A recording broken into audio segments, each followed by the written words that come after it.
రైతులకు పట్టాదారు పాసు బుక్లను పంపిణీ చేసిన కురుగొండ్ల తేదీ 19/8/2025 దీన వెంకటగిరి పట్టణంలోని పింజలి వీరయ్య కళ్యాణ మండపం నందు రీసర్వే జరిగిన భూముల గల రైతులకు పట్టాదారు పాస్ బుక్లను పంపిణీ చేసిన గౌరవనీయులు ఎమ్మెల్యే శ్రీ కురుగొండ్ల రామకృష్ణ గారు.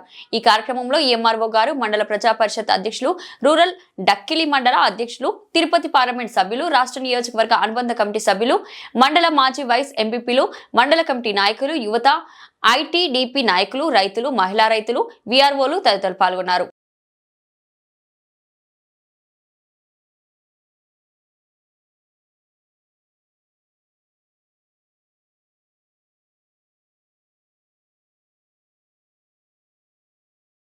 నమస్కారాలు తెలియజేస్తూ, గతంలో మనం ఏమైతే 6 వాగ్దానాలు ఇచ్చామో చంద్రబాబు నాయుడు గారు ఎలక్షన్ ముందు ఏమైతే చెప్పారో అవన్నీ కూడా ఆల్మోస్ట్ కంప్లీట్ చేసుకుంటూ అన్నా క్యాంటీన్ కానీ, ఎన్టీఆర్ భరోసా పెన్షన్లు 3,000 నుండి 4,000 కానీ, అదేవిధంగా తల్లికి వందనం, ఎంతమంది పిల్లలుంటే అంతమంది కూడా ఈరోజు ఈ ప్రభుత్వం ఈ కష్టాల్లో ఉన్నా అంతమంది బిడ్డలకు కూడా తల్లి గతంలో ఒక కుటుంబంలో ఒక బిడ్డకే ఇచ్చేవాడు. అలాంటిది ఈరోజు ఎంతమంది ఉంటే అంతమంది కూడా ఈరోజు మన ప్రభుత్వం ఇస్తుందని చెప్పి కూడా తెలియజేస్తా ఉన్నాం. అదేవిధంగా మహిళలకు ఉచిత బస్సు ఆగస్టు 15వ తారీఖు ఏవైతే గతంలో చెప్పాడో మహిళలకు అందరికీ కూడా ఈరోజు ఉచిత బస్సు సౌకర్యం కల్పించి వాళ్ళు ఎక్కడికి వెళ్ళాలన్నా కానీ ఫ్రీగా వెళ్లే విధంగా ఏర్పాటు చేసినటువంటి మన ముఖ్యమంత్రి చెప్పారు కూడా తెలియజేస్తా ఉన్నాం.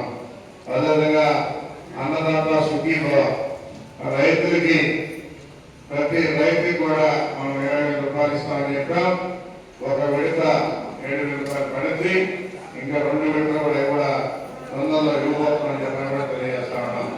అదేవిధంగా గతంలో ల్యాండ్ టైటిలింగ్ యాక్ట్ అని చెప్పి జగన్మోహన్ రెడ్డి పెట్టడం జరిగింది.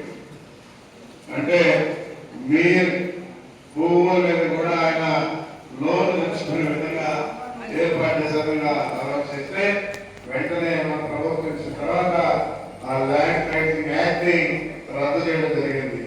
అదేవిధంగా ఈ రోజు ఎక్కడ కూడా గుంతలు లేనటువంటి రోడ్లు వేయాలనే కాన్సెప్ట్ తో ఇన్ని కష్టాలు ఉన్నా కానీ ఈరోజు అది కూడా చేయబోతున్నామని చెప్పని కూడా తెలియజేస్తా ఉన్నాం. అదేవిధంగా ఎస్సీ వర్గీకరణ, బీసీ సంక్షేమం, అదేవిధంగా మహిళలకు కూడా డ్వాక్రా మహిళలకు 20,000 కోట్లు బ్యాంక్ లింకేజీలు, అదేవిధంగా మైనార్టీ మహిళలకు గణనీయంగా తగ్గిన దాడులు. గతంలో గంజాయి, గత ప్రభుత్వంలో జగన్మోహన్ రెడ్డి గంజాయిని కూడా ఎంకరేజ్ చేశారు. పిల్లలు చదువుకోకుండా ఆ గంజాయి తీసుకొని ఏ విధంగా ప్రవర్తిస్తున్నారో కూడా అర్థం కాకుండా ఉండేది. ఈరోజు దాన్ని కూడా కంట్రోల్ చేసినట్టు ప్రభుత్వం ఈరోజు తెలుగుదేశం చెప్పని కూడా తెలియజేస్తా ఉన్నాం.